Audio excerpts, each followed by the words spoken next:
welcome back to Pixel Junkies. You are listening to the Pixel Junkies podcast, episode 13, I hope. Yeah, you're probably right. Yeah. I think it is, yep. Okay, good. I'm one of your hosts, Rory DC. I'm Aaron. Aaron, that's Aaron. I'm in the hot seat over here. And Andrew. You can't, well, actually, you can see me possibly on video. Yeah. Yep. Andrew doesn't have a camera, but we found a solution to fix that. A very practical solution. Very clever here at Pixel Junkies. You wouldn't notice if we didn't say anything. Yeah. How are you guys doing today? Fantastic. Tonight. Doing all right? Mm-hmm. Rory is done This his math afternoon. degree. Rory equips math degree. Nice. Nice. Yeah. What are the stats on that? I don't know. Too long. +2 long, Yeah. +40 intelligence. Yeah, exactly. Yeah, I imagine I plus some intelligence, plus some I Negative don't know. 45 money. Yeah, yeah, exactly. Lose some money. You get more skill points when you level up, though. High intelligence. Right, yeah, there you go. Yeah. My Yeah. earphones are fading in and out all the time. Yeah. They have no idea what's going on right now. Yeah, They're back. Cool. The mixing is apparently a difficult job on this one. Is it the headphones or the It's the mic? headphones. Okay. Oh yeah, the mics are perfect. It's a shame that we have this situation now where we have, everybody's got their own mic for this episode, and it's a perfect time for the mixing, and the headphones don't care. They don't respect this, occasion at all. Well, I want to do something a little different this week. Rory, what's new in the world of television? We're going to start off in this. Okay, yes. Doing this. Because Because you always end up saying stuff in the after show and never on the radio. Right, so- okay, yeah. So go ahead. I wish I had more to say about Netflix's Daredevil. Come on, man. This is your Dare- one chance. Yeah, I This is know, the yeah. 1 week you get to do this. Daredevil started today, and I haven't had a chance to watch it yet. But I'm very excited to start watching it. I read a tweet that said it was good. Awesome. That is the summation of what I know about it so far. Who tweeted it? Daredevil Weekly. I actually have no idea who tweeted it. Daredevil Weekly. But I'm very excited to start watching. It's a new Matt Netflix Murdock. original series. We know I love Netflix original series, and I like superheroes, even though I'm not a Daredevil guy. Like, I haven't read any Daredevil comics or seen any Daredevil anything, really. Right. I'm still excited just on the fact that it's Netflix making it. Did you see the movie? The Daredevil movie? Well, that wasn't really a Daredevil thing, was it? It was called Daredevil. It was Daredevil. It was totally a Yeah, Marvel movie. fair enough. I haven't seen all of it because Although I don't you think know. it actually is canon in the MCU. No, I think that was Right, long before yeah. that started. Yeah, exactly. Because that was 2003. That When one did was. the Yeah, MCU it start? was. When did what? When Marvel Cinematic Universe. When did Well, that it started with the officially? Hulk. It started with That was the first one. the Hulk, or The which Edward Norton Hulk. it That's started with that canon. one? The Edward Yeah, Norton that was the Hulk first was one. in like That was- 2006 that was the first or one to come 2008 out? or something. That was the first one to be considered part of the canon. Okay. Let me just. Then I think it would have been Iron Man. That came after that. What came after? I think Iron Iron Man- Man started it, didn't it? Well, I the think Hulk- Iron Man sort of started the Avengers idea and Shield and everything, but the Hulk is considered. the Hulk came canon. out in 2008. So yeah, that'd be 5 years after the Daredevil film. Edward Norton's great, isn't he? I like Edward Yeah, Norton I a like lot. Ed Norton too. I just don't like the idea that he was recast. I hate when people get recast in movies. Yeah, Like, I it's can cool. see. It's part of the canon, and it's cool. It's Edward Norton and everything, but Why didn't he get Mark recast? Ruffalo. Well, Was he asking too much, or conflict in scheduling? it doesn't look like it would be either, based on. Oh wait, I mean, Mark Ruffalo's awesome. as a yeah, Hulk. Mark Ruffalo's Oh, yeah. really good, but yeah, I know what you mean. Well, it's like Josh Brolin's a good actor, but I didn't want to see him be Dwight in Sin City. No, well, that- I mean, I yeah. didn't after I saw it, and I was like, wow, he wasn't as good. Yeah, Clive Owen owned that role a lot better than he did, I I think. agree. What was Clive Owen doing I don't know. that he wasn't doing that? And why did? I mean, I'm actually curious why they wouldn't recast him. Well, because he had to look different because he got plastic surgery at the end of that movie, right? Right? Yeah. So he had to look different. They could have put prosthetics on They Clive can accomplish. Owen They to had make him Green look. Dude in the first movie. Yeah. He doesn't look like that. Yeah, I suppose they could have done like reverse plastic surgery on Clive Owen. Yeah. Yeah, just make him look like himself at the end of the movie instead. They should have used Mickey Rourke for that role and just done pre and post actual cosmetic surgery. Would have been like 20 years apart, but have you seen? Well, Mickey Rourke was actually in the movie. Yeah, I know, but have him be the other guy. Oh, just have every role played by Mickey Rourke. Well, Mickey Rourke before he got his face changed. Right. Yeah. Have you seen one of my favorite movies with Clive Owen, Children of Men? Oh yeah, I love that movie. Yep. Unbelievable. That was on my list of best Christmas movies ever. Children of Men. It came out on Christmas Day. Oh. I was gonna say I don't remember it being about Christmas. Yeah. What it was, I had to do a list of Christmas movies. Sort of biblical themes, though, one could argue. Yeah, that's true. But I don't watch Christmas movies, right? Ordinarily, I've seen very few. So I just did a list of movies that were vaguely related to Christmas. One of them was The Illusionist, which didn't come out on Christmas and had nothing to do with Christmas, but there was a French movie called The Illusionist that did come out on Christmas. Mm-hmm. So I was like, close enough. Clive Owen was in a Wing Commander game. He was the star of a Wing Commander game, Wing Commander Privateer, I think it was. That's funny. Yeah. He was. I never played it myself, but I have watched all the cutscenes in it, and from what I can tell, like him being in the game, his cutscenes way better than the actual game. Right. Like it wasn't just him too. Let me bring up. There were like other like legitimate actors in that game. That's funny. Were they considered legitimate at that time though? Privateer 2, I think.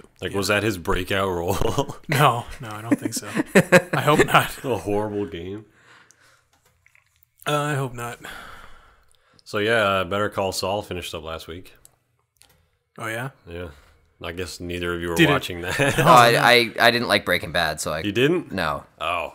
I know that's like then. That's like a really unpopular opinion as a TV critic to not like Breaking Bad. What didn't you like about it? And I do want to get this out of the way. It's nothing the show did.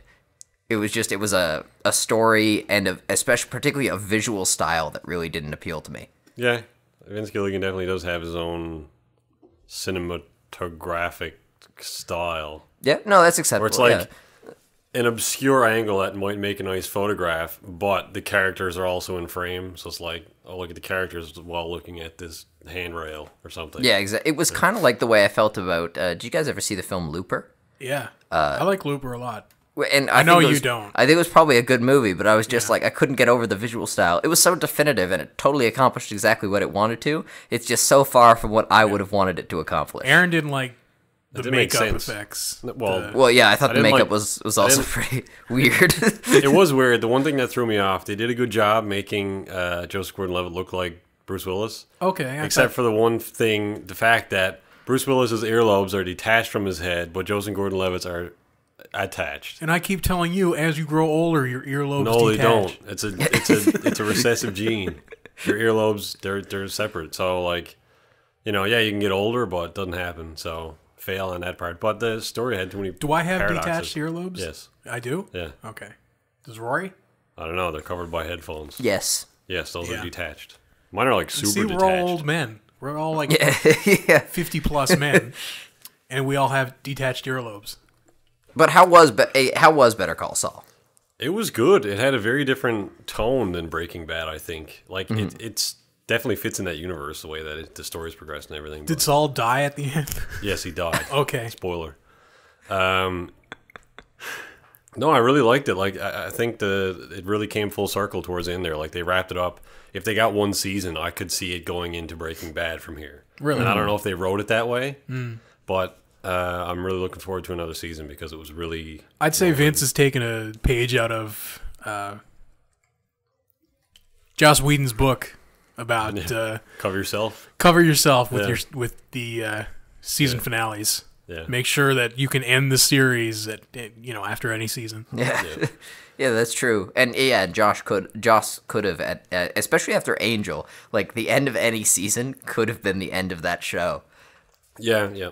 It was always, that's the show actually I've found, and it is my favorite show of all time, so you could argue that I'm biased on this account, but that's the show I most look forward to the beginning of every next season when I watched it, because the ending was so incredible. I was like, well, I can't wait now to see where it goes. Yeah. But speaking of Angel, Agents of S.H.I.E.L.D. is getting a spin-off being written by the people who wrote Angel. So that could be, Angel's a spin-off. So Who's directing the spin-off? Don't know. And what is the spin-off? Well, the way that the show is building up now, like the main Agents of S.H.I.E.L.D. show, Right. I don't really want to spoil anything because you guys haven't watched it, I'm assuming. No. I have not. But there's, in the show right now, two very different groups of characters. And they're both, like, the show is trying to flesh them out as much as they can, I guess, screen time-wise. And I guess the show is sort of trying to build now for the Inhumans movie, which is coming out in 2017. So, I don't know. I think they're probably going to diverge one of those groups off and sort of give them their own show and own space to, like, sort of, I guess, turn into the Inhumans movie. I don't know. But I can definitely see one of those groups, like, just becoming its own show. Right, yeah. So, yeah, I'll watch it. S.H.I.E.L.D. is getting really good now. Like, the last couple episodes were like, this should have been a movie. Like, it's really... Like, the special effects are a little sort of like, this is definitely TV. But even now, like, in the later episodes, it's getting really... That always kind of throws me off, though. Like, the special effects in TV shows. Yeah. Game of Thrones does it right for the most part. Yeah, because they Well, have... that's 'cause They pour have a ton of money into They have it. the budget. But it always irked me when the show itself was really good, and then you get to a part where the special effects aren't very good. Yeah.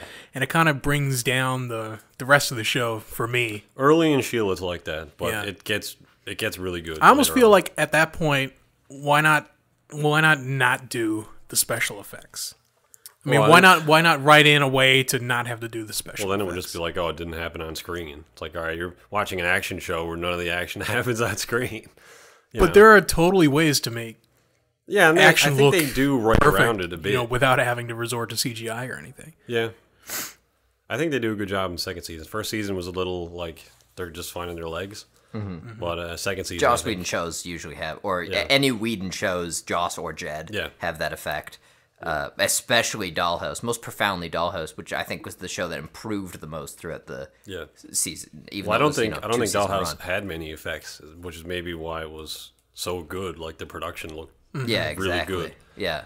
Like later the epitaphs, like Oh, they were amazing. they weren't really effects. Those were just sort of like set designs, you know. Exactly. Yeah. So- We're gonna take a quick break now. And, sorry. No, go right ahead. And when we come back, we're going to find out what Andrew was about to say. We are back on the Pixel Junkies podcast. What was Andrew about to say? Getting back to the special effects things stuff in TV shows.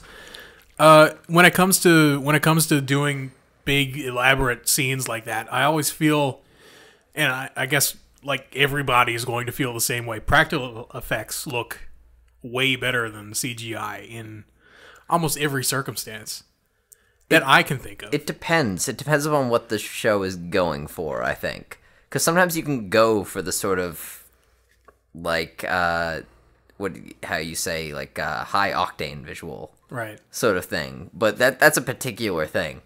So, but yeah, I agree. In most cases, oftentimes practical I effects think are the... that's an old argument now, though. Like, as of 2013, I think there's CGI that is, lifelike. Right, it's If you have a big enough indistinguishable, budget. but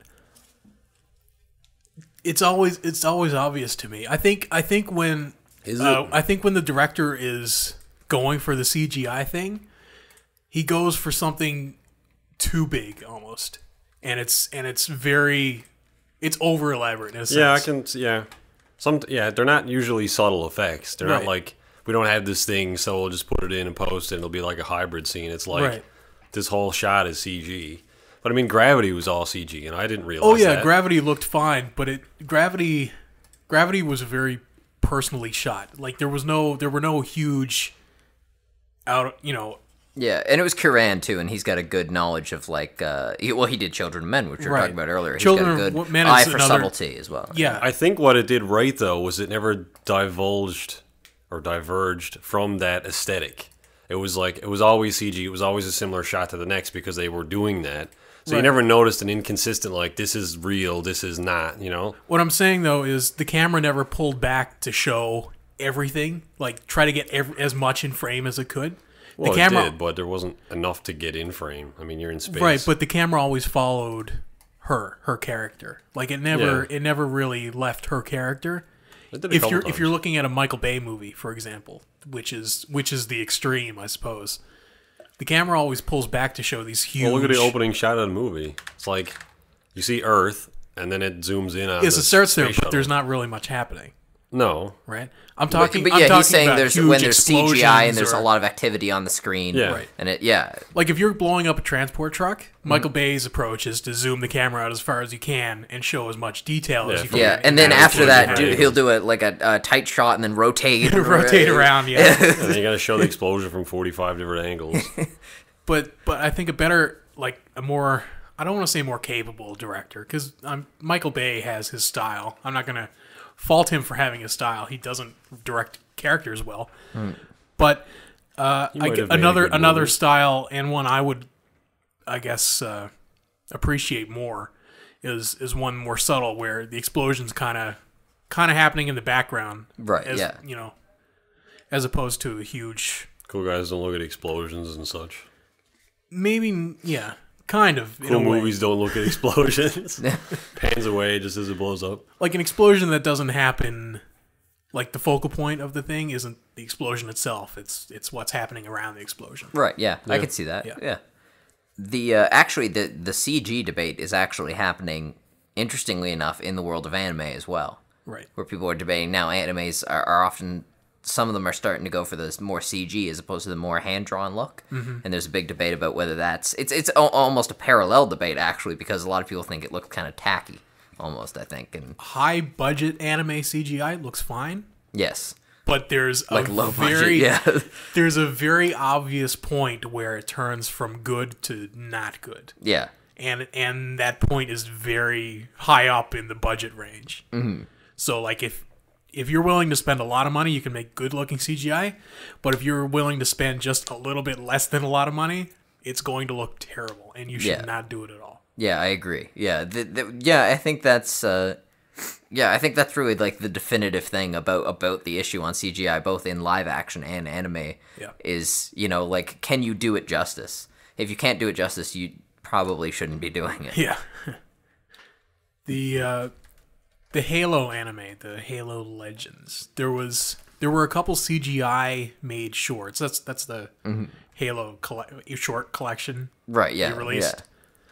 Some of them are good. A lot of them are hand drawn, The which is two nice. Forerunner ones were good. I forget what those were called. The Like Origins or something. yeah. The two-parter on that Blu-ray. There's one though that is straight up CGI.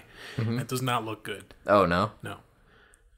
The Wasn't there supposed to be a Halo TV series coming out in the vaguely near future? They announced it at Wasn't not it? E3, not even E3. It was actually, that Xbox conference. It is out. Halo Nightfall. Yeah. It's not a quote unquote TV series. Yeah, it's not on a network. It's just on the Xbox One. Oh really? Right, Okay, so- that explains why I The- didn't the hear about. Halo Waypoint app or whatever was it? Yeah, Because I it's expect. Halo Oh, Waypoint. okay. Because it was TV series. I expect to start seeing reviews. Because I try to keep up with the TV channels. No, if I think can. they dug their own grave with that. It's like nobody's gonna watch this now.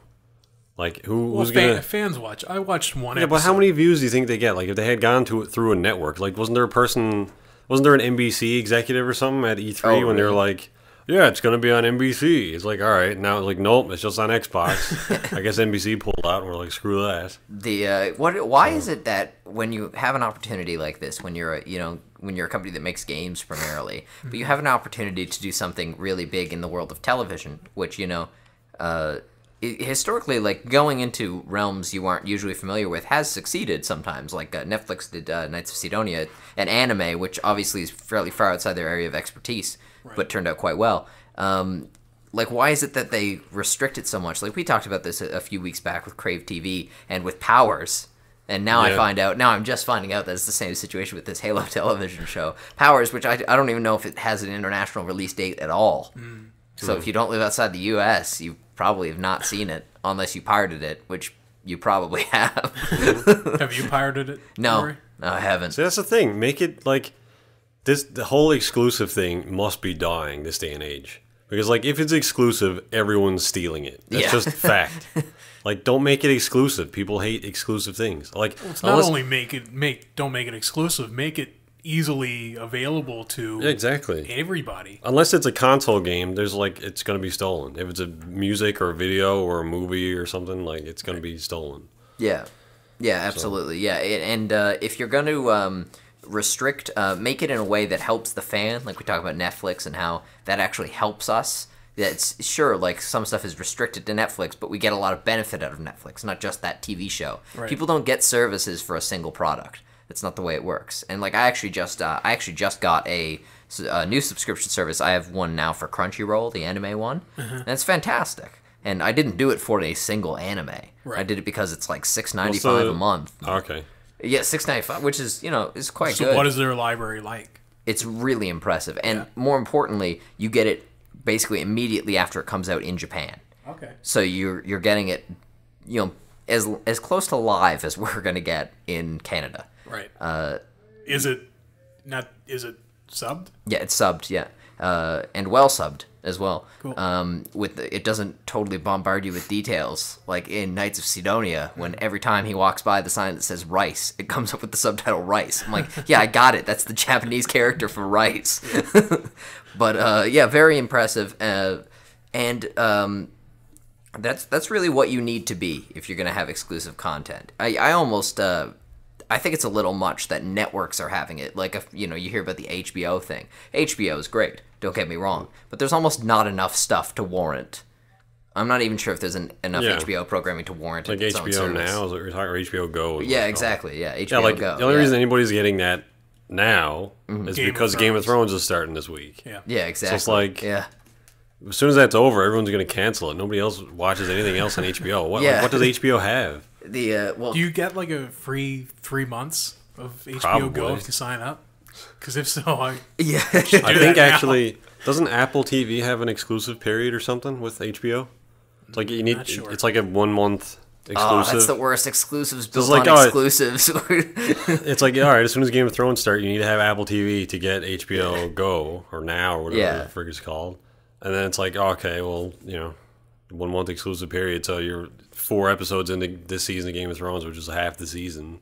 Yeah. To watch it on anything else. I'm not getting Apple TV. It's like I already have HBO, so it doesn't really matter. But it's really strange to me when single networks, like I can understand a group of networks that have like a cohesive set of programming getting together and doing their own subscription service. So maybe if you had like, I don't know, TSN and Sportsnet and Speed, right? which doesn't exist anymore. Oh yeah, doesn't? What is it now? I think they have Speed 2 or something. The original one doesn't exist Right, anymore. okay, yeah. The one with the NASCAR and the other car things, and probably a few Fox. reality They TV should make shows. a package with Sports. Speed and Tech TV. And if they get Although I together did see reviews on The Run or whatever on TV not too long ago. Yeah, that still airs on It's various channels. produced by EB Games or GameStop. Yeah. It's like, just stop. Like EB's like grasping at straws right now to get people to come into their store. I always liked that show, Reviews on the Run. I always thought they did a good job. Although I've watched it, I haven't seen it in years. I saw an episode probably a couple weeks ago now, and I didn't agree with much what they had to say. I didn't mind watching them when they were on like 10 years ago. Yeah. But now they're just sort of like... Tommy Tellerico. Yeah, it's like, why are you still on this? Go do something else. God, they must have been paid a bundle by EB. They must have. Or nothing at all. Probably one of the two. Well, I mean... I just remember... If I got paid a lot of money from, by EB Games to talk about games for a while, I'd probably do it. I know, but Right. Well, considering you already talk about games and we're getting paid no money. May as well get paid to do it. Yeah. Like, will you do this show to us for $10? Like, I'm not doing nothing now. Sure. Why not? Yeah, exactly.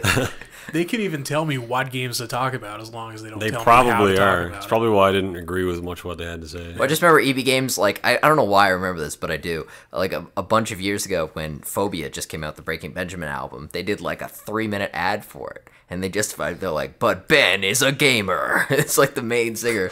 It's like, okay, he plays video games, cool. That's kind of a loose connection to this, basically what turned out to be an advertisement for Phobia, which is a great album, by the way. Just side It must just be like people don't care about anybody these days unless they associate themselves with something that they do. It's like, I don't like this guy. He plays video games. Oh, okay, I'll listen to his album. Yeah, exactly. It just seems stupid. Yeah. But yeah, I wish I had watched Daredevil. But I will have a review for the website soon because I'm just gonna spend all day tomorrow. I think you should watch the movie before you watch the show. Really? That'll be such a fluctuation in. There's like, no offense, well, but maybe. I don't think there's any, like, you could say anything after. I think you should watch the Daredevil movie, and it probably wouldn't rescue that sentence. But you could do like a comparison there. Yeah, I guess so. What if the show is like way worse than the movie? Yeah, in that your would opinion? be that would be a huge problem. Yeah. But I should say something actually about this because I had a conversation with someone on Facebook a long time ago about this. So the thing about Ben Affleck, right? I like Ben Affleck. I like Ben Affleck too. And I think that He's a better director. Director. I think he's a very strong director. He's a good Batman villain. I think he's one of the. I think he's Director. Does that lure at the end of anything and it becomes a Batman villain? Action Batman. I think he's one of the great new directors, actually.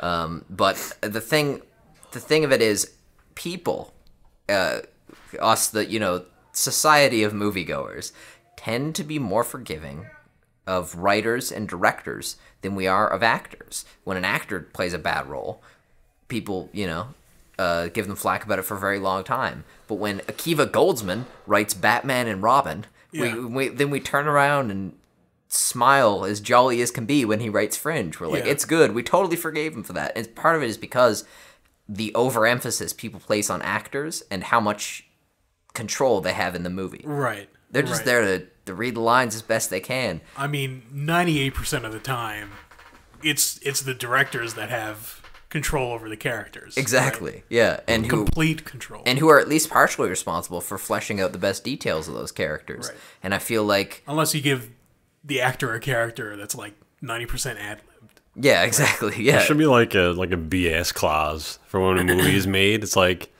all right, the movie's done, it's produced, I saw it, I do not approve of how my character was portrayed. I believe I acted well, but the movie is just so bad that nope, canon the movie, don't release it. Yeah, exactly. And sometimes nothing would ever get released. Don't get me wrong, sometimes acting can be bad. Oh yeah. And bad acting, the thing about acting is it's a lot of pressure because bad acting is enough to ruin a movie, but good acting is not enough to save a movie when everything else doesn't work. Right. And I'm surprised at it. Yeah, isn't that Katherine Heigl's thing when she finishes a role? She bashes the role. Right? I don't know if you guys know about that. But yeah, like after Grey's Anatomy, she criticized Grey's Anatomy, and after she did Knocked Up with that Judd Apatow film, I heard she's hard to work with. That one, what? I heard she's hard to work with. That's what I heard as well, actually. Yeah, I can see it if she badmouths everything she's doing. Not my fault. It must like I maybe she was totally justified in her complaints. I don't know the whole situation, but it must suck as a director to work with someone on this project and then them go bash it and just. If you're the only person complaining about something, the problem is you. Yeah. That goes for everything in life. Well, unless nobody else has the will to say it. Okay, like, if yeah. you're Christian the Bale only, on set of Terminator. if after something is finished, you're the only one that feels like it, it didn't work. The problem is you. Probably reservations about your acting or something you did during it. Yeah, they'd be feel bad about. I'm also the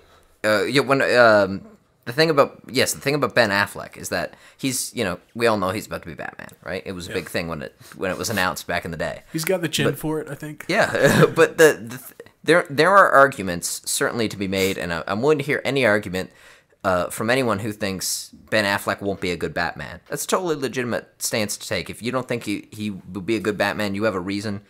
Have at it. I'd love to hear it. But that reason cannot be Daredevil. Because, well, for one thing, I mean, like, take a superhero movie like the first Spider-Man with Tobey Maguire, which I enjoyed. Yep. And take another superhero movie I enjoyed, Batman Begins. Both origin stories, sure. Those movies have nothing in common. There are non-superhero movies that are more closely related to each of those movies than they are to each other. Superhero movies are not they're a useful thing for conversation. And when I say superhero movie, you both know what I'm talking about. Iron Man. Exactly, yeah. But they're not a useful category. First Spider-Man and first Batman, I didn't like either of those. Yeah, exactly. I mean, I think You like Batman Begins? Batman was a better film just because it didn't have rubber Spider-Man in it. I love Batman Begins, actually. Did you like Spider-Man or Amazing Spider-Man more? As a franchise? As the movie? The first one? Yeah. Oh, definitely Amazing Spider-Man. I'm in that camp as well, actually. You liked Amazing I Spider-Man felt it more was than Tobey it was Maguire basically than the same movie. They Spider-Man? just fixed all of the problems the first one had. Right. I felt like the first one, it gave more time for him to like learn how to be Spider-Man. Right. Like that was a bigger chunk of the movie. Whereas in the first Spider-Man, it was just like, oh, I have web abilities now. All right, I'm Spider-Man. I would have rathered the Tobey Maguire Spider-Man be an animated series. That felt like the tone more suited to an animated series than a live-action film, actually. Right. I would like to see the animated series of Tobey Maguire. I think Sam Raimi has that effect, though. A lot of his stuff. That's true as well, yeah. It's very animated-like. And maybe that's the unique cartoon. flavor. It has cartoon, Yeah, sort of styling. sensibilities. Maybe that's the unique flavor he brings to the live-action world. Maybe that's the charm. Yeah. We're going to take a quick break, and when we Okay. come back, we are going to talk. And we are back on the Pixel Junkies podcast. Before the break, we were talking about movies. Yeah. Daredevil, really quick. I thought I liked Ben Affleck as Daredevil. The movie itself wasn't a good movie, Right, yeah.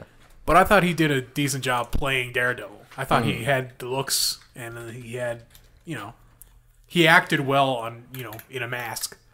So I don't have any reservations about him playing Batman at all. Fair enough, yeah. Portrayed better in the Lego Marvel game, though. That Daredevil level in Lego Marvel is better than the movie. Oh, is it? Yeah, I should play that. it is good. Yeah. Play it. Yep. So, SWAT 4, how's that going? All right, just talk bring that about up out of Are nowhere. you replaying SWAT 4? Well, playing it because I have never played it before. But the point I wanted to bring up about it is the people who made that, Irrational Games, People behind published BioShock and System Shock and BioShock. They're awesome. all those good games, don't exist anymore. Oh, yeah, there's that. Well, they do exist. They're just Well, There's the just no one there. the actual company that made SWAT 4 doesn't exist anymore. Published by Activision, who own that IP, but they don't. You can't buy the game anywhere, retail wise, like a physical copy, unless you want to buy it online for $150, which for a 10-year-old game is, collector like it might be, or sought after it might be. It's not worth $150. And there's no digital version of it. It's not on Steam, it's not on GOG, it's not on Origin, it's not on anything. Right. Like, you can't get a digital version of it anywhere. that tells me the rights are tied up somewhere, and Yeah. nobody's saying who owns it, and nobody's saying nobody's willing to put the time and money into getting it up on the internet somewhere. It should be on Steam though. Yeah. It's so like everybody would buy it. There's so many like forums saying like, Or on GOG. SWAT Or that. 1, 2, and 3 are all on GOG. yeah. So where's the But fourth SWAT one? 4 is not. It doesn't make any sense to me. So my question was, what's the ethical thing to do there? Like, if you want a copy of that game, what do you do? You're not spending $150 on it. No, steal it. Yeah. So like that's the only thing you can do is torrent it. Right? Yeah, the company's not making it readily available to people that are willing to pay money for it. At that point, there's nothing wrong with taking, and downloading the game. The point is the money, if you spend it, if you buy it on Amazon, the money's not going to the developer. Yeah. It's going to the person selling it because they own it. It's not from a store. Right. This is this kind of Buy reminds System me Shock of 2 or something off Steam. Give them the money that way. I think I already own it. It kind of reminds me of this thing with one of my favorite shows when I was younger was a show called The Practice. Right. It was a legal drama. It ran 8 seasons. 8 seasons. You would About practice. yeah, exactly. You would assume anything that ran 8 seasons would surely be popular enough to be readily available. Right. No, the first 2 seasons are available in some weird like out of order thing. I think on iTunes or like not with the right season cutoff on iTunes, and then the rest of the seasons are just not available. And there's no way to buy it because they never made DVDs. Now, to me, if someone was to tell me, I didn't torrent it, I don't have it torrented, Right. but if someone was to tell me I torrented The Practice, I'd be like, yeah, okay, like, what else are you supposed to do? There's no way to give the money. You'd have to track down David E. Kelly and Right. give him money personally, which, like, Just mail probably him a worse. check. Yeah, exactly. Find Ken Levine's email and just PayPal him some money. Like, here you go. I stole a SWAT 4. Here's some money. Yeah, exactly. Yeah, I don't think what creator could possibly mind. Did the creators of the practice or SWAT 4 really care if you download? They must game not. illegally? Like, you can't get it anywhere. They must have like just forgot that they made it. Like, like, oh yeah, right, that thing exists. We could easily be selling it online, but we're just gonna put that in the cabinet and forget about it. Forget that we made it. Here's Irrational Games was actually working on a tactical zombie shooter using that engine. Oh, that would have been fun. Yeah, it would have been fun. Ken Levine said, I think he was really looking forward to getting that out, but for some reason it just didn't work out. Was Activision still publishing it? I don't know. Maybe they stole those ideas and put them in Call of Duty. I don't think so. This was a long time ago. Yeah, but that's what I mean. Maybe they're like, don't put that out. Shelve that idea. I don't know. Maybe. Who knows? Who knows the inner workings of Activision? Hope not. What a waste of that idea. Really, though. Fun game, though. SWAT 4 was really fun. Amazingly well. Like, the gameplay It's just well works put together, really well yeah. for like a tactical, cop game. And it's not broken. It's not broken. Yep. It actually Saying kind old of games aren't broken. It has me kind of wanting to pick up Battlefield Hardline, because what other cop games are there? What's the last cop game you played? Does Payday count? You're not the cops, but That Enforcer game, special coming out this week. Oh, right, Enforcer. Not much happens in that. It just seems like a monotonous cop game where it's like, all right, it's lunchtime, better go get a donut and wait for something to happen. I just think it's a really cool, gameplay world you can put the player in. Just be a cop and arrest criminals. But everyone's more interested in playing the criminals, I suppose. Yeah, That's why Payday That's why exists. they keep making those games. I played Payday once. Payday 2. I played it for about 5 minutes before I determined that I'd never hated anything so much in my entire life. Really? Yeah. I like it. I like that game. I'm told it's good. I don't know what happened with my copy. My copy must have been broken or something because it was really laggy and nothing seemed to work properly. And it was just like, what did you play it on? PlayStation 3. That was the wrong choice. That's a PC game. Yeah, it is. Properly. My biggest problem with that game is the time limits. Like, there's a mission in it where you need to rob a car, or I guess a heist or something. You rob a car and you bring it to the docks or something. If you're like 99% of the way to the docks, there's nobody following you anymore. The cops are like, okay, they're not after you. The docks are right in front of you. And then it's like, nope, failed. Start over. It's like, Really? Really? Like, why is the criminal world is really this picky that they're like, no, you got to I'm not paying for that. You're 3 seconds late. Yeah. It'd be cool if they sped off and you'd have to find another way to finish the level. Yeah, like it shouldn't just end and say do it again. Yeah, because you literally need to do the whole mission instead of the time limit. Minutes. The AI of the boat or whatever you're trying to get to, the AI of that should leave based on the number of cops that show up. Yeah. Like if the cops show up and they get spooked, they should leave and the level should change and you should have to find your own way out. I think the time limit is for when the timer's up, the cops show up at the dealership. Okay. But if you're long gone, it's like, why does it even matter if the cops show up now? Like, Yeah. I don't know. It just never made any sense to me. But there are some cool missions. It does remind me a lot of the GTA 5 heists. And just because, I played those and I've sort of been playing Payday 2 again recently. And the setup is sort of the same thing. Like you got to prep for the heists and stuff. But not so much in the sense that it's like you just get this one small area to do prep and then do whatever. A lot of that game seems to be, go to this area, wait for the time limit to end, and then just kill cops while you're waiting for it to run out. Kind of annoying. I think the GTA heists are better. Yeah. But that's just me.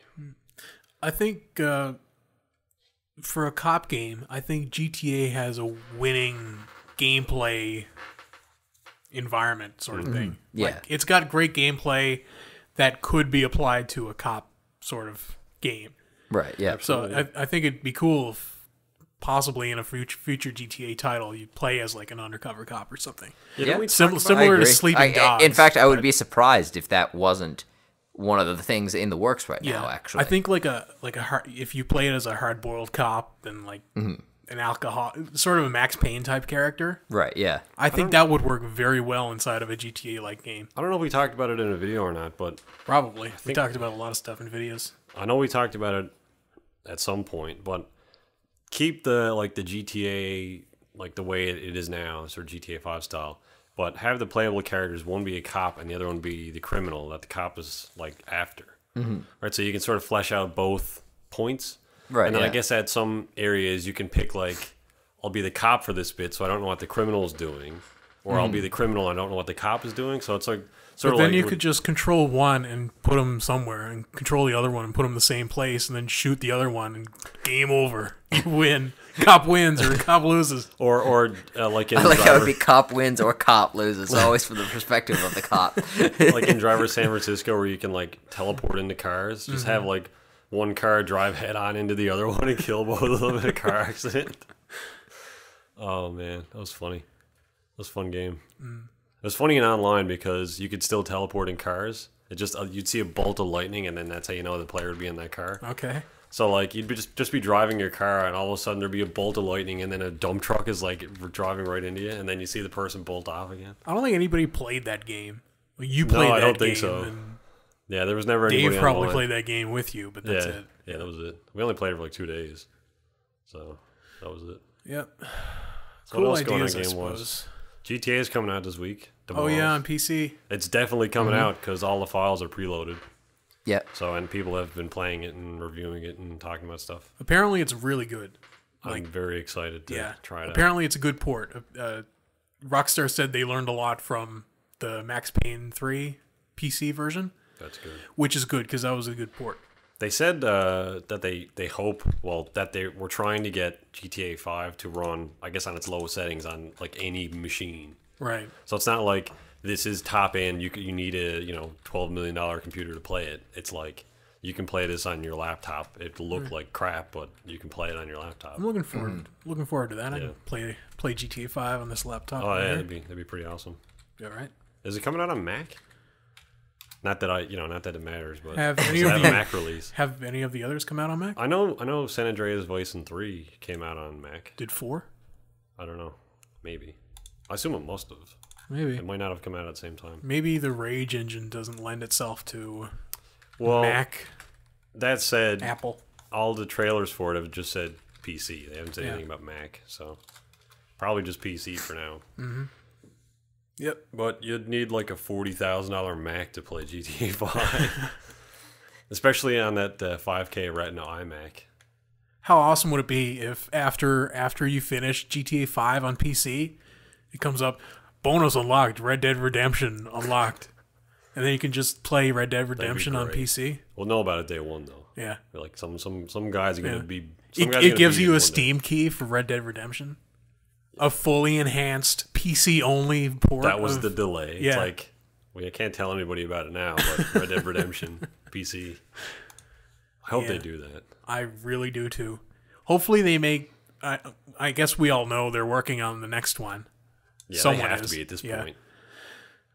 It'd be cool if when that releases, like Red Dead Redemption, the enhanced version is like a part of that. Yeah, or just like So like when you press start to go into the game, you can choose between the first one or the second one. like Redemption 2. Yeah, I suppose. Or if it's like Red Dead 3 coming out 2017. Oh, but by the way, Redemption is available now on Steam. Yeah. It's like, Also Revolver, because there's no PC PC port port of Revolver now. I don't know if they. I mean, you can emulate it really well, so it's kind of on PC. Can you emulate? Emulate? Can you emulate 360 and PS3 games yet? No. on that. There's a working PS3 emulator somewhat. It kind of works, not well. Well, you could. Wii emulation works really well though. Oh yeah, because that's just like DOS graphics. Yeah. I mean, Xbox, the original Xbox, doesn't have a great emulation either on PC. why did they make the architecture so different? don't Is know. it like security or something? No idea. Like, why can't they just make it a small PC? And then it's just like, oh, Well, that's this is kind of what the same new thing. consoles are. They are using PC. Yeah, architecture they're much for the more most part. PC-like. Yeah. I don't know why they block out all the settings though. Like, why can't they give you setting options? Like, I know it kind of be redundant because it's already optimized for that hardware, but why don't you get like, I want this to run at 60 frames a second. Let me lower the graphical options to do that. You know? I actually think that's a really good idea. There should be. So do I. Maybe not like full option controls like on a PC, but BioShock did it. You could go in the options in BioShock on 360. You could set high detail on and off. Yeah, and you get better performance out of it if you turn it off. Why don't, like, I guess Steam machines are kind of doing that, but I feel like Sony and Microsoft should get on board. I think Microsoft would be more inclined to do it. But with like the next Xbox, I know this is a ways out yet, or maybe not. Probably not, actually. Based on technology. But they should absolutely have like different quality platforms. Like have entry-level Xbox, which is just sort of like an entry-level PC. Yeah.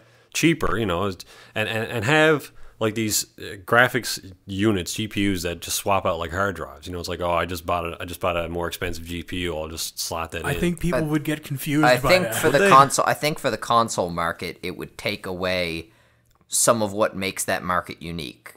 Really? Even if it's a subconscious level of convenience, you know what I mean? Yeah. There's just something, to me at least, and even as someone who plays PC, it still remains in my head. There's just something about getting this console that I know every game for this console is going to run a certain way. There's something about the assurance of that. It's Yeah, like well, that's what I mean. Like, it's like the new Nintendo 3DS. It's like the new Pokemon games or whatever.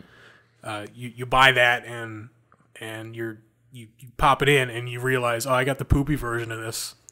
When I, yeah. why don't I get all the graphic options? Well, you need Yeah. the new console to play that. Right, yeah, exactly. Get Yeah. those Well, options. what I mean is, like, you have your base console, like it's the console. This is what we wanted the console to be, Right.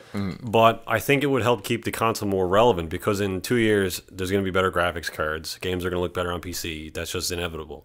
So if they had like, all right, now you can upgrade to this graphics card. It's like, all right, the console isn't outdated now. You can just buy this new graphics card and you can play games at like a higher resolution, higher frame rate. Because I know in even now, like Destiny and games like Halo 3, like they don't run at 1080 and they don't run at 60 frames a second. Like you can't get both. You know what I mean? So it's like, why can't you just have a higher tier graphics card unit? You know the game's going to run on the base console that you buy. Like, give me an Xbox. I'll just play my Xbox and it runs fine. Right. As long as it runs fine always on like the base you don't console. need to worry about then- it not functioning. Right, yeah. There's just that other like higher end graphics option. I mean, that's definitely the better choice.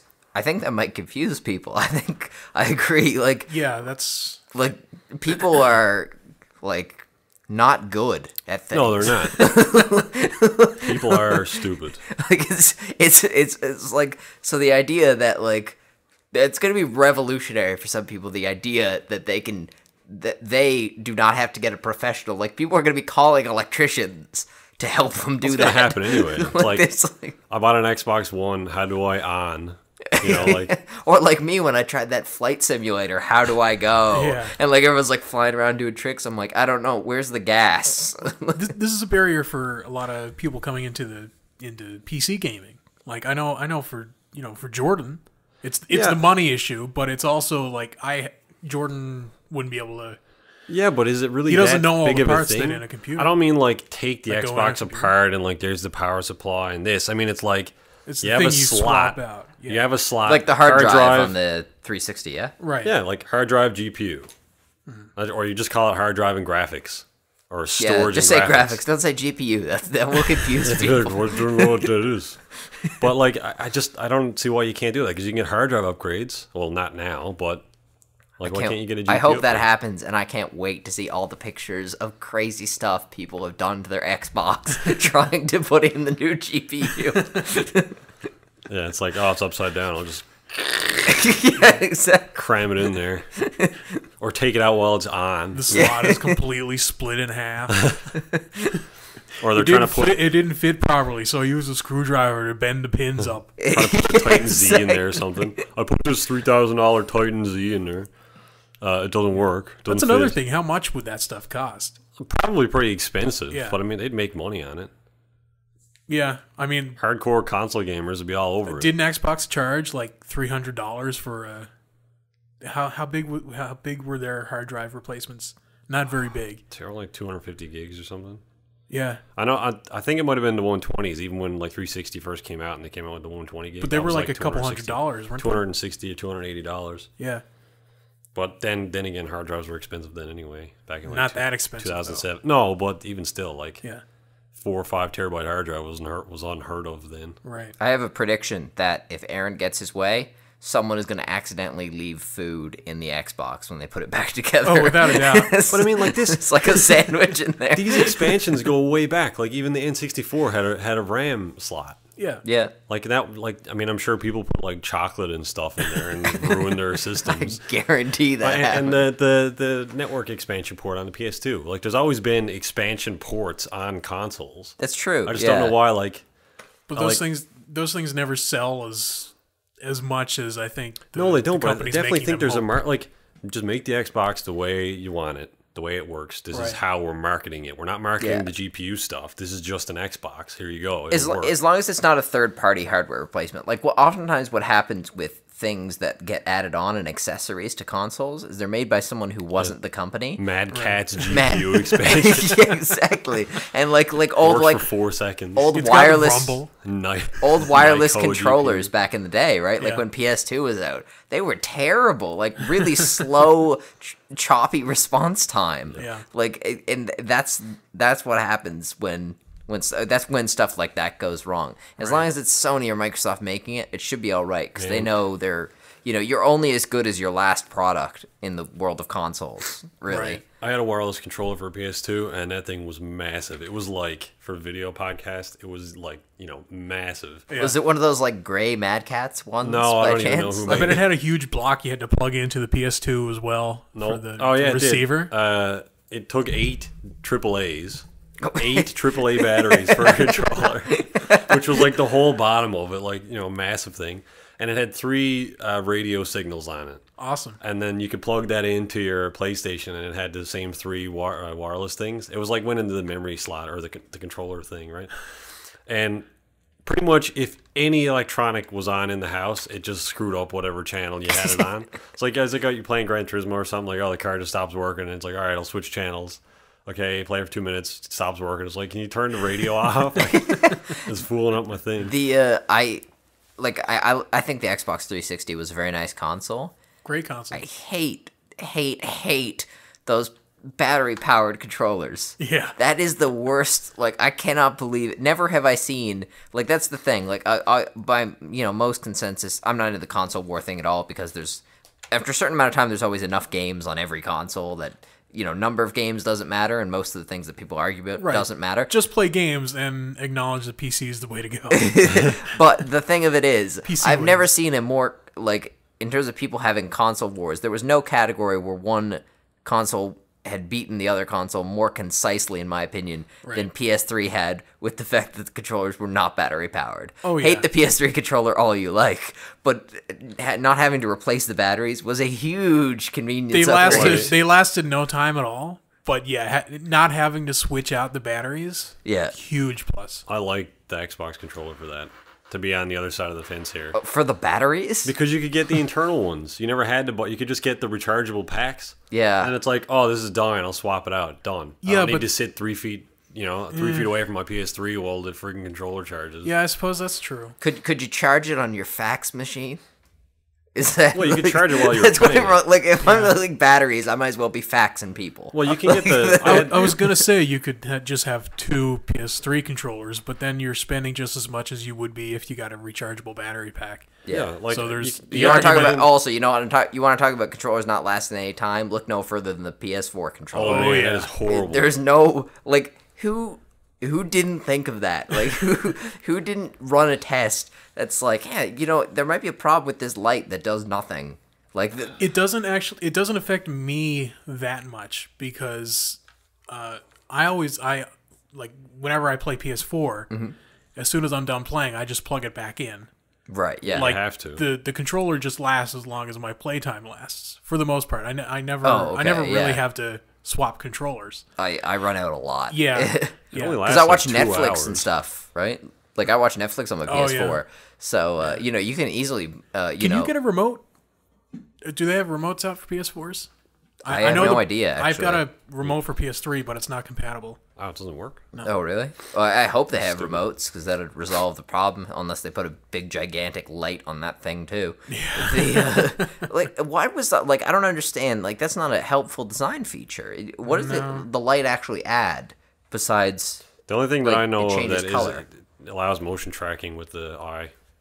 The PlayStation Eye. Yeah, it's but motion nobody track. has that. Well, that's not worth it. Yeah, it'd be great if it turned on when you were playing a game, or had a menu that required it, but nothing does. Yeah, no, it does. Like a lot of people complain about the touchpad on the top. I like the touchpad. I've seen good uses for that.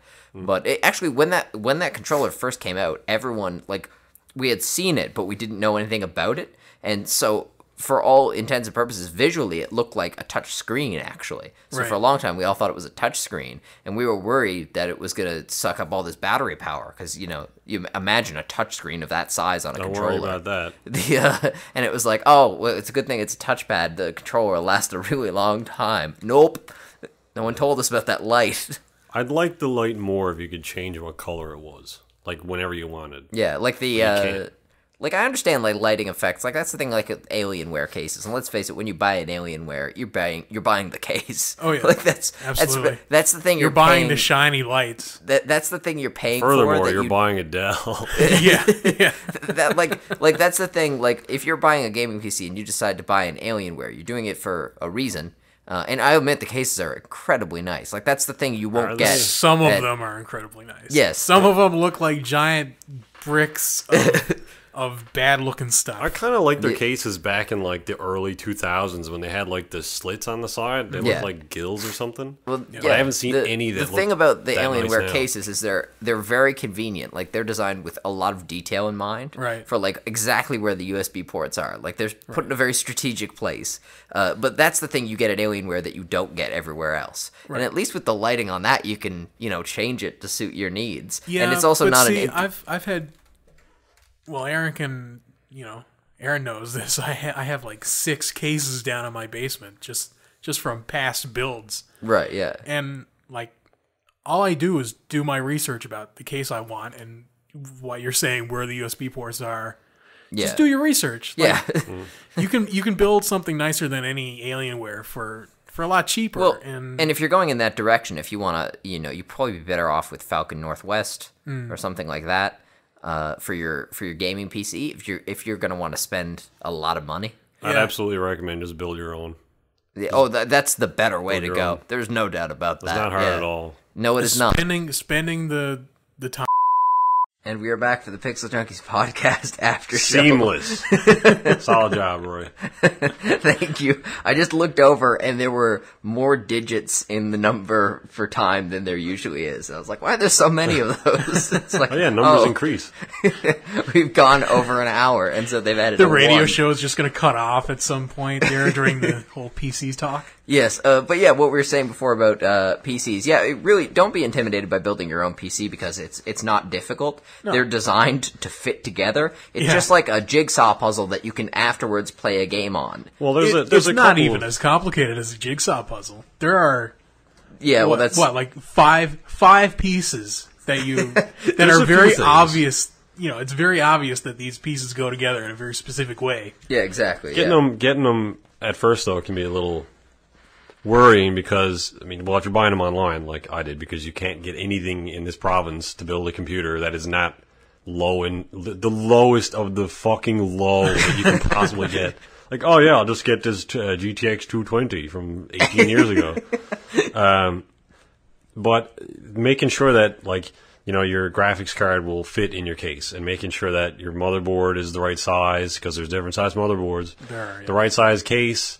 And the right RAM number, like DDR4 for your DDR3, whatever they're on now, for your there's a couple things that you've got to make sure. You have to pay attention to the specs of the parts. Yeah, well, make sure that everything is compatible with everything else that you have. Here's what you do: go onto a website like, I don't know, the Falcon Northwest website or something. and they'll often have an option of build your own computer. And if there are any hardware incompatibilities, they'll tell you. So go on the website, pick the parts you want, but instead of pressing add to cart at the end, just go buy those parts. Yeah. Well, r/build a PC, the subreddit. Yeah. I mean, perfect. It's perfect. Yeah. Those guys will help you. Although I would be very cautious about taking any advice from people on Reddit that without double checking first. Oh yeah, but trolling and whatnot. Awesome, oh yeah, I agree. Most people are great, but trolling exists. If be one careful. guy suggests one part that's like way outside the realm of what everyone else is saying, don't get that one. Yeah, exactly. Yeah. But the act of like physically putting it together is actually pretty awesome.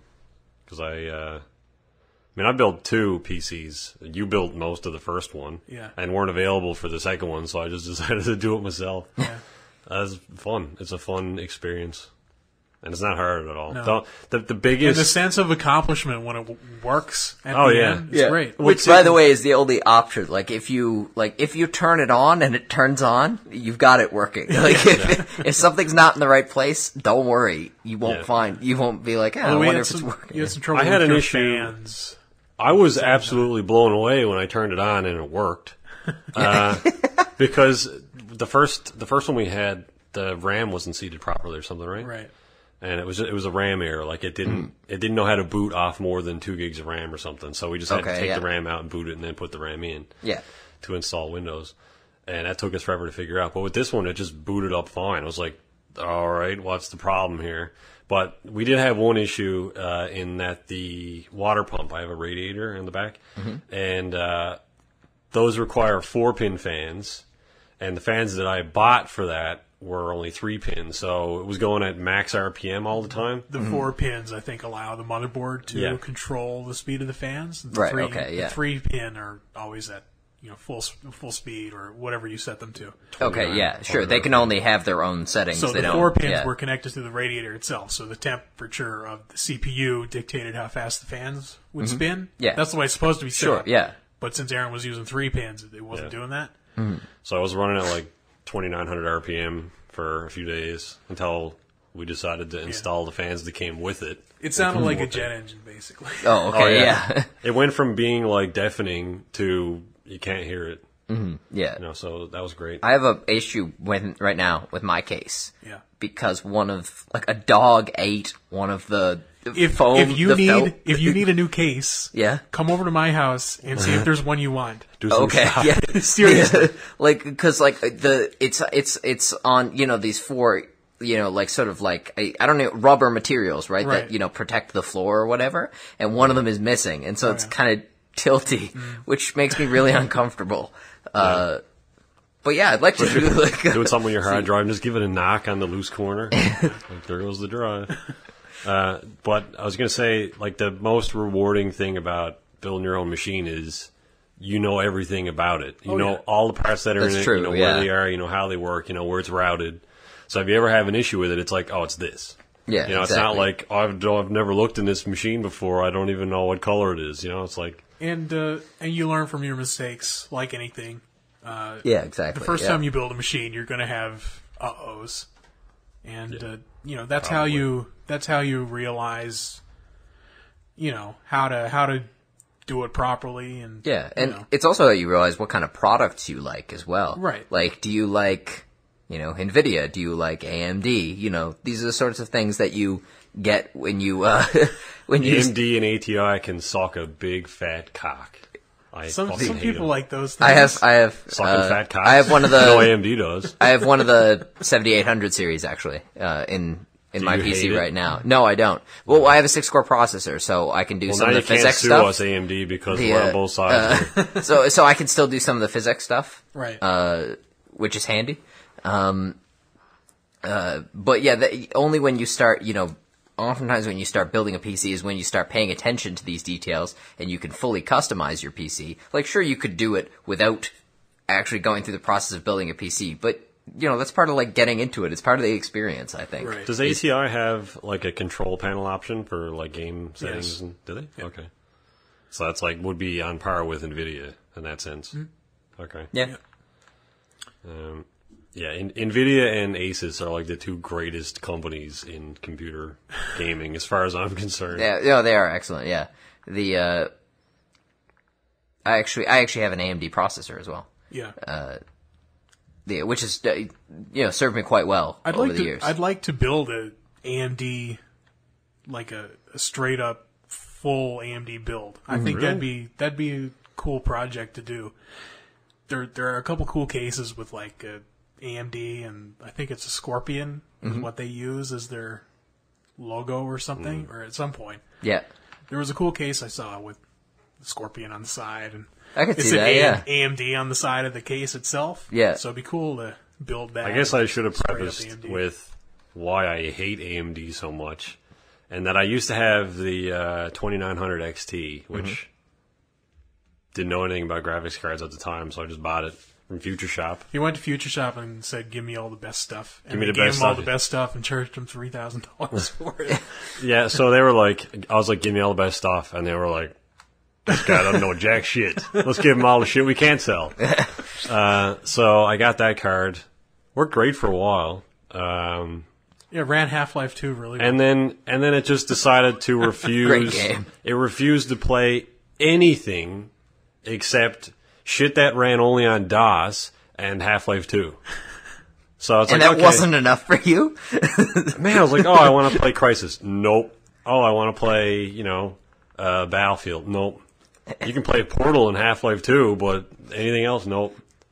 So I was quite upset with that. Did we reformat that machine to try to get stuff to run on it? No, eventually just shit the bed one day. I came home, I was like, all right, Windows, and Windows was like, oh, sorry, I hit the mic. I was like, nope. That was like, a all right. weird sound it made in the I hit microphone the because mic, you hit it. Yeah, it really sounded like Windows really did fail as badly as possible. So everything on that computer is gone, and I just wiped it. Like I assumed the drive had done something because it wouldn't turn on.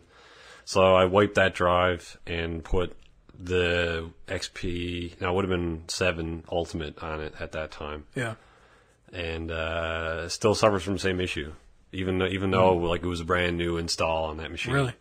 Yeah. So I just decided to build a new computer. Yeah. I will say that I haven't had my Radeon for that long, but I've had my Phenom 2 for a very long time. It's been very good to me. It's just to get the other side of the AMD experience. Right on. I've had my computer now since, when did I build that? September. Yep. And it's fucking amazing. Like, Yeah, that is. I have my old computer downstairs now in our art room. Every time you walk past it, you just sneer at it, and It's so slow. I don't know how I ever used it for anything. It's just like, Jesus Christ. I got a solid state in one I have now. Yeah. So it just does everything in like 2 Exactly, seconds. yeah. And 32 gigs of RAM. So it's like anything you want to do, any application you want to run. It's 32 open. gigs of RAM, by the way, complete overkill, but very awesome. Oh, I use so much of it all the time because I do a lot of design work. I'm not just gaming. 32 gigs of RAM for games is massively overkill.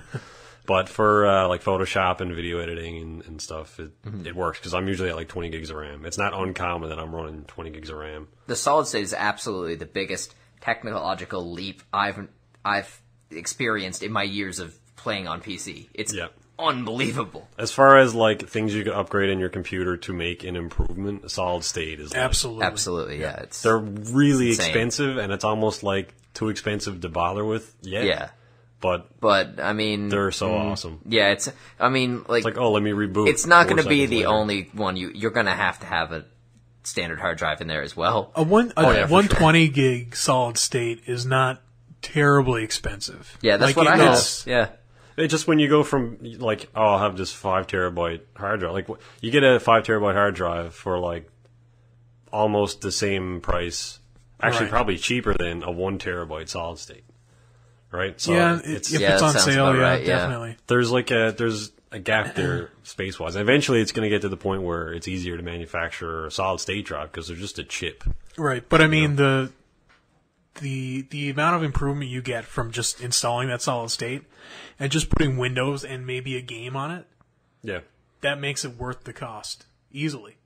Yeah, and it's You'll notice it as soon as you turn it on as well. yeah. Yeah. I'd say it these days because Windows has become much more friendly with allowing you to install multiple drives. Right. Because before it was like, oh, you want to install Photoshop, it's going on your C drive. It's like, I don't want it on that drive because there's not enough space. Put it on That's my the thing. other You got to drive. be wary of where you're installing stuff. Yeah. But the first time I used a solid state, I put Windows on it, I put Skyrim on it, and that's it. Yeah. And I was golden. It was perfect. I was so anyways, I was using the PlayStation Store the other day. Yeah. Which, you sort of have to gear up to do. It's Take like a day off. all right, I'm gonna have to set aside some time right now and use this. And this was on PS4? No, this is PS3. Oh, Okay. God. Yeah, okay. Yeah, I know. You Yeah. yeah. And so it was, and it's amazing to me how slow it is because Steam exists. Yeah. And it has, more importantly, has existed for a very long time. I mean, I remember playing, Counter-Strike Source and using Steam, and it was really fast. Yeah. Why was it so fast, and how is this so slow? I understand why Sony wants to have it, like, some parity between the PS3 version and the PS4 version of the store. Yeah. I mean, it's cool. It looks the same. Yeah. But why don't they edit the PS3 version to run better on that system? Yeah. Like, why can't... it loads fine on PS4 for the most part. It's kind of slow in some parts. Yeah. But the amount of stuff it has to load, it kills the PS3. Yeah, exactly. I don't understand, like, why it's slow. Like, there's games on it. Right. There's games on Steam. What's the difference? Like, what are the programming concerns? And maybe there are some programming concerns, the fact that it's on a console. But, I mean, let's face it, that thing's basically a computer. For all intents and purposes. Especially when it comes to things like loading pictures. Yeah. And Doesn't it loading have, like, things the that click cell other processor things. or something? Like, shouldn't that be able to cope with loading images? Yeah, exactly. I don't, like, I don't understand what the problem is. There's some And- way that program works. The Yeah. the PlayStation Store program works on that system that just demolishes. It sounds like Sony can't even optimize their own processor. Yeah. It's like, we don't know. I don't know. understand. And, like, the Steam, you know what else is really good? The Steam internet browser. And everyone who's ever, I wish it had a search. I wish it would search from the URL bar, though. Yes. Yeah, me too. Yeah. It's that's- like, oh, yeah. how do you do this? And it's like, I don't know what this is. Yeah. Go to Google. Yeah, go to Google and then, actually everything that is a web browser should have an omnibar search, actually. And it's just, like, and that works so well, too. And it's just, like, Needs it's ad impossible to watch YouTube videos on your PlayStation. Like, it's man. totally not worth it. Like, Let's watch this one. exactly, yeah. And I remember, Buffering ad. like, back then, maybe they still have it because they're probably never letting it go. But, like, you could go onto YouTube from your internet browser. But no, they want you to use YouTube XL. Do you remember YouTube XL? Yeah. It was the horribly buggy made for PlayStation version of YouTube. Yep. And it didn't work any better than regular YouTube. It was like one page and just the video on the page. Oh. It was not not good. It's excruciating. I don't understand why they haven't figured out a better way to do it. Honestly, if you can't include a feature, like, I don't need YouTube on my PlayStation. Don't let me use it. Make if an you app don't- for it. Why don't they just have a YouTube app? Yeah, the apps work fine on, maybe they do. I don't Does know. it have a YouTube app? I haven't been on PS3 in think ages. Xbox has a YouTube app. PlayStation should also have a YouTube app. Yeah. And I think PS4 might have a YouTube app. that's good. That's what they need, because the fact of the matter is if there's one thing those consoles do very well, it's apps. Right. My Netflix app is great. Yeah, My it saves Crunchyroll you app so is much great. time to, like, boot up the browser and then type it in with the controller, which takes like 7 years. Yeah, exactly. Yeah. By the way, that touchpad not making typing any faster with the thing where you can scroll diagonally. I think it's a cool feature to type stuff in with. Yeah. I like that, yeah. Yeah, it works well for the most part. It's not fast. No. Yeah. I think it's faster than using the It's thumbstick. faster than the buttons. Yeah, It's that's still true. Yeah. It's still Still not not a as keyboard. ideal as a keyboard. No. Yeah. Yeah. The keyboard's the way to go there. Yeah. I haven't tried any of the keyboards because the next keyboard I'm going to buy, I need a new keyboard for my PC. Right. And I got a ton of keyboards that you're really? welcome to as well. Oh, that'd be awesome. Yeah. I'm going to need to go to your house soon. It's not uncommon to go to Andrew's house and see either a different computer or a different keyboard and mouse. I think I do have a new case since the last time you've been over. More than likely. Well, that's terrific. Also, so The Witcher 3 comes out. I wanted to say, are your PCs, are they ready for The Witcher 3? Mine? Yeah. Mine is absolutely ready for that. You're probably going to get it on PS4, right? Yeah, that's probably going to be what happens. Yeah. I'm not sure about my PC if I was to get it on PC. But yeah, I'll be getting it on PS4. Have you played the past two? The 1 and 2? I haven't played 2. Have you played 1? Yeah. Not all of it, but I have played 1. I own the second one, I just haven't played it. Right. Did NVIDIA just completely forget about the Titan? Or the Titan Black? Every time a new series comes out in NVIDIA, they forget about the past series. I've never seen it anywhere. Your series is part of the GTX 700 series. The Titan Black was, technically. Because they don't even, it's like, this isn't supported. We don't know what the Titan Black is. It's like, nowhere? It's like, at no point did you acknowledge it anyway. It's like, it's brand new. It's like, here's the Titan Black. Here's the 980. Forget about that one. Yeah. Anyway, Witcher 3. I'm it's May 14th, I think. I want to say... Is it May? It's May 19th. Apologies. The new gameplay trailer up, I guess, Friday past. It looks like a long game. Oh yeah, absolutely. It will be. That's what we want. They're saying about 200 hours. Looks the like a proper devs RPG. did a speed run. I read it earlier. A speed run took about 20 hours to do. Yeah, A speed run. Knowing exactly what you need to do as well. So. The folks at IGN played it for 6 hours. Are they going to show us the And they were 6 hours? That was a game. No, don't think they can. Definitely an embargo on that. Definitely. But regardless, I'm super excited. And you know, it's a good thing you brought up that I haven't played a lot of them before. Yeah. Because that's part of what happens when you're a good developer. Like, you know, I talked about, you know, how back in the day if you released a game and it didn't work, you know, it took a long time to live it down. On the other side, you know, if you release a good game, you know, people are always talking about how great CD Projekt Red is. Yeah. And that's... They've done marketing very well. Exactly. They have such a positive presence in the industry. Yeah. That it's, you know, right now they can do no wrong. There are like, you know, people on the internet that, like, I don't think I take anyone's word necessarily for anything, just like on face value, other than just, you know, hearing it, oh, this is someone I trust. Like, I'm not going to go out and make a $1,000 purchase because someone on the internet tells me it's a good idea. Yeah. But I will trust people I follow who I feel have a similar opinion to me. Like, guys I watch, like Jim Sterling, you know, he talks very positively about a company like that, and that, you know, that impacts me a lot. Yeah. You know, hearing that kind of thing consistently from many different people. I remember IGN's Charles Onyett. I don't know if you remember him. He used to do the PC reviews. Mm-hmm. Used to talk about how great The Witcher was, and you know, to encapsulate in a single quote, I would say he said, "The Witcher 2 assumes the player is moderately intelligent." Yeah. You know, because it doesn't do a lot of hand holding. No. And you know, these things have an impact on me, so I'm very excited. That's what I like that about the Witcher games. The first one, not a lot of hand-holding either. No, there isn't. Definitely not. They're like, here's the game. Yeah. Play it. Do what you're going to do. We hope you don't hate the combat. I didn't. I loved it. I like the combat too. It takes a lot of getting used to, but once you... It's a little annoying. It's not terrible. Once you unlock some abilities and... The way the potions work is dumb. Like, because you have to, like...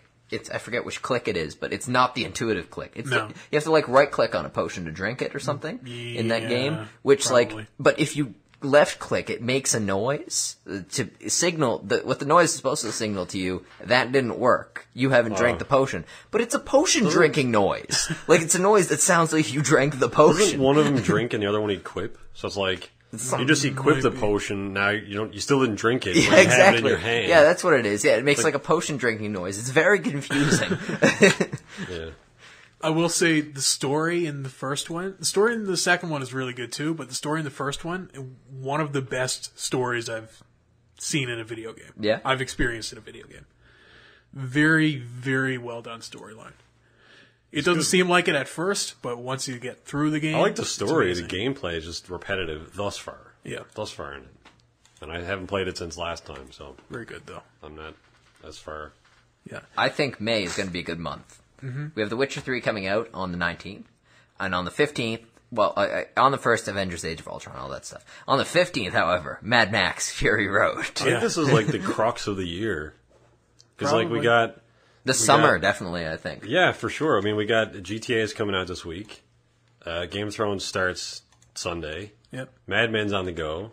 True Detective starts in June. Mm-hmm. Witcher's coming out in May. You got Fury Road. Like, this is like... How are we supposed to do anything this summer? It's funny, actually. There's also the film San Andreas is coming out, which I'm not particularly looking forward to at all. It's one of those movies, again, that I think, oh, this is going to be based off of... No, it's not. It had nothing to do with the video game. Like, when I saw the first trailer for Cowboys and Aliens, before the title had ever come out, I saw this dude, it's kind of this wasteland-looking environment. Fallout, right? He's got a thing on his hand, and I'm like... It's Fallout. No, the first line of every review for that movie is going to be, "No, it's not GTA." Yeah, exactly. No, it's not GTA. Yeah, and there's that GTA movie, which is just a documentary about how they made the game, and everybody's going to be like, "Oh man, Daniel Radcliffe's starring the main character as the guy in the GTA movie. Can't wait to see that." And then they go into it, and it's like, "The hell is this?" Also this summer, June 5th. So I want to mention this for a second. As a TV guy, this is kind of a big moment for me, June 5th, because the Entourage movie comes out. Oh, yeah? Entourage is one of my favorite television series of all time. On the surface, it just seems like kind of like a typical, I guess you could say, like, guy comedy film, right? It seems like it's maybe directed at a male audience, and it's got a lot of sort of stereotypical male humor. Truly, once you get into the show, it actually has a lot of heart. A rare amount of heart for a comedy. And the movie's coming out, and this makes me almost unbelievably uncomfortable that they're making a movie.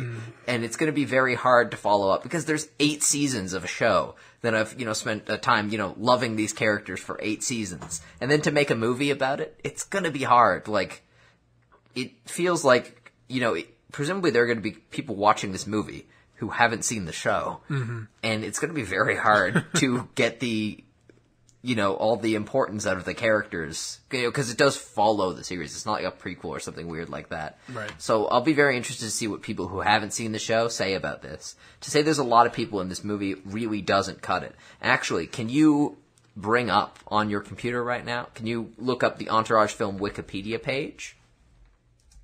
As many people as in the Age of Ultron movie?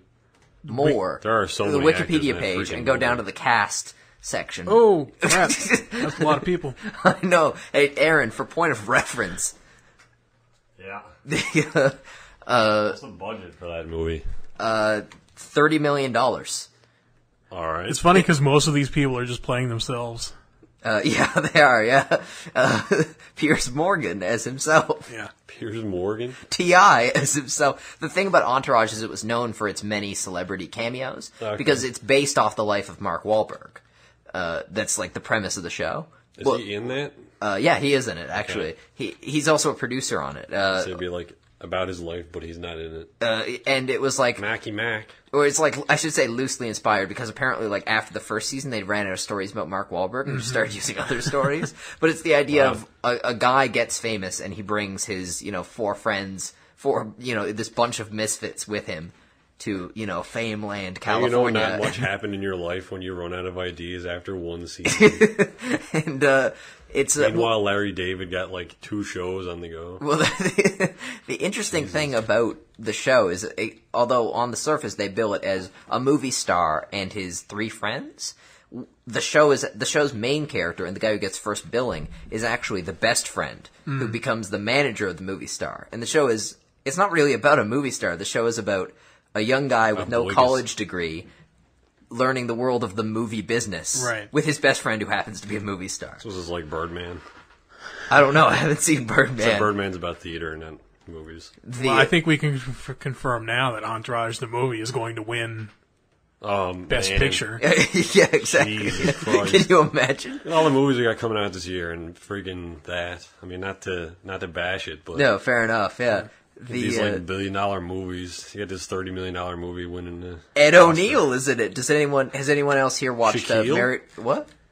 Shaquille? No, Ed O'Neill.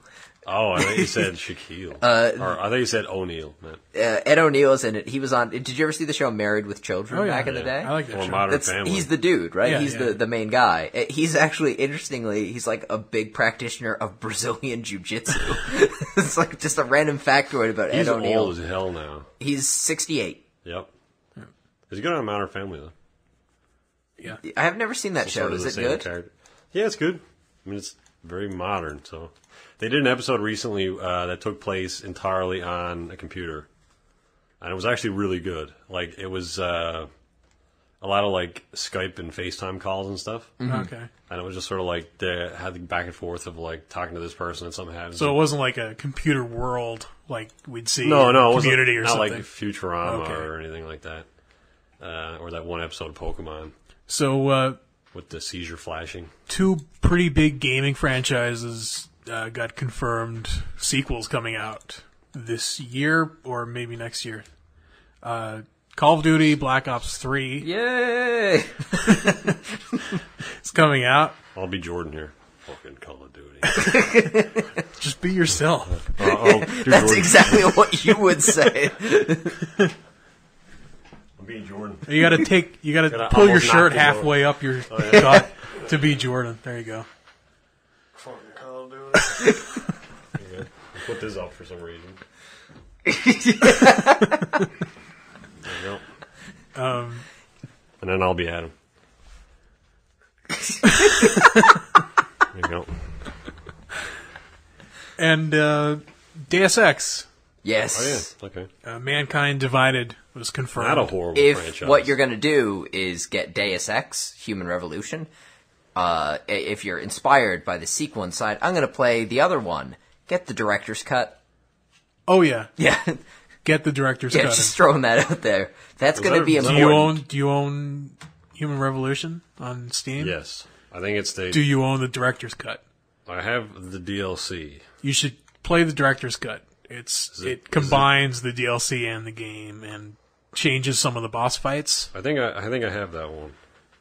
I'm not sure. I'm gonna check right now. Yeah, you should definitely play the director's cut if you're going It's to exciting. if you're going Also- to play it. Also, then Wolfenstein: The Old Blood comes out May 5th. Oh right, As well, that's quite soon. That's I gonna be a couldn't lot be of fun. more excited for that. Like, I'm looking forward to that. I kind of think it's going to get it's going to fall under the radar a little bit Well, from a yeah. lot of these other releases that are coming out. it's also actually quite close to, and although this isn't going to make Wolfenstein fall under the radar, and maybe it won't for... the point is, there's a very specific set of people that are very excited for the Final Fantasy X-10-2 remaster on PS4. Oh, that's coming out Isn't on it just PS4. 22? Yeah, on May 12th. Yeah. Oh, okay. And that's going to be exciting for some people, because let's face it, Final Fantasy doesn't do... If it's the only thing they do incredible visuals. Oh, yeah. And so being able to see that on PS4 should be interesting. Well, it's just going to be the PS3 remaster, but on PS4. But presumably they've done something. I have the missing link. I'm not convinced they have. I hope they have. I don't. If the PS3 versions didn't run at 1080p, they will run at 1080p now on PS4. Yeah. That's the only difference I can see them doing because Yeah. they already enhanced the visuals for the PS3 one. I can't see them. Sorry, there's a Mad Max video game coming out. Yeah, there is. What? I didn't know that. made Being by the- published by Bethesda, I believe. Oh, it's coming out. Nope. No? It's coming out.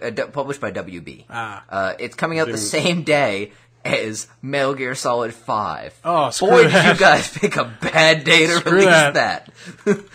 Well done. You're right. It is Oh, WB. fuck, Steam. I think it's being made by maybe not the teams, but it's very much in the same track as the Cause. Batman games and Oh, that was being made by the guys. Shadow who of made Middle Just Earth. Cause. Oh, that was being made by the people who made Just Cause. It is maybe. Yeah.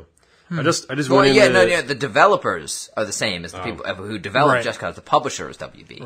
Right. Whereas Just Cause is published by Square Enix. If the Mad Max game can achieve the same level of authenticity as the Batman games and Shadow of Middle-earth, it's going to be an awesome game. I'm sure it'll be very good. The thing is, though, with... Don't compete with Metal Gear Solid 5. In fact, it would have been the thing you don't want to do. Releasing the same day may be better than releasing after, though, because in my opinion, what was... Come out the week before. Yeah, exactly. Push it. Do all you can to push that to the week before Metal Gear Solid. Like I always sing the praises of Kingdoms of Amalur, and I think there has to be a reason why it was beloved by basically everyone who played it and all the critics. Right. But it didn't sell at all. Right. And bombed. Completely bombed. It couldn't have bombed more, actually, for a good game. And the reason is probably the fact that it was released in February, and what was released the November prior was Skyrim, a similar kind of game in that they're both Western-style RPGs. Right. And the fact of the matter is, with Skyrim, a game you can sink hundreds and hundreds of hours into, people were still playing it in February. People had gotten it for Christmas in December. I think the world basically shut down after Skyrim came out. Exactly. It shut down for like a month or two, and then January or February is like got to be death for a movie or game, right? Yeah, absolutely. Nobody's buying anything in January or February. People are still bringing shit back. Yeah, exactly. Yeah, that was you don't want to be done in by another unrelated game. And the fact of the matter is, Metal Gear Solid is going to Mad Max is a movie franchise, sure, but it doesn't have even kind of the same cachet in the game world as Metal Gear Solid. Nothing does. Not only that, but in some ways they're similar titles. They're both third-person action-adventure games. Exactly. And when I say nothing has the same cachet as Metal Gear Solid, I don't mean that nothing sells as much or anything like that, but I don't think there's any fan base that's more dedicated than the fan base of Metal Gear Solid. Right. I don't even know that like a genre thing would compare. It's just like, I have money for a game. Yeah. Which one am I getting? This one or that one? Yeah. Yeah. It's not like these games are similar, I'll just get that one. Well, some people like to split up their time. It's like, okay, I'm in the mood for a first-person shooter, like a fast-paced shooter game. Now I'll play something a little slower, There's also the fact that it comes out, I've never thought September 1st was a good release day. September 1st is, let's face it, a lot of your market is young people. And what do a lot of young people have? School. Yeah. So marketing September 1st, people know that they can't just play video games all day, every day. Like, that's going to be a problem. GTA has always been bad about that, because we were talking about that earlier. Like, the GTA, when 5 first came out, it was the first, week of school. Yeah. And now it's exam week when 5 is coming out again on PC. Yeah. So, anybody who wants it is not going to get time to play it. Yeah, exactly. I'm hurting. I'm kind of hurting with that release. That's what happened with the Elder Scrolls Online, released right before exam week. I was, obviously there were a lot of other nobody things that cared. hurt that. But me personally, I told one of my professors, I was like, I'm not going to get this paper done on time. Or something like that. I was like, he's like, what? I was like, the Elder Scrolls Online is coming out, and I have to do a review, which means I have to get it early and play it. He was a video game fan, and he was like, "Tell me how it is." I'm not going to get that guy's a into cool dude. Yeah, I know, right? Yeah, and but yeah, we're up on the end of the show here now. Right. Thank you all for tuning in, and we will see you next Monday. Goodbye. Goodbye.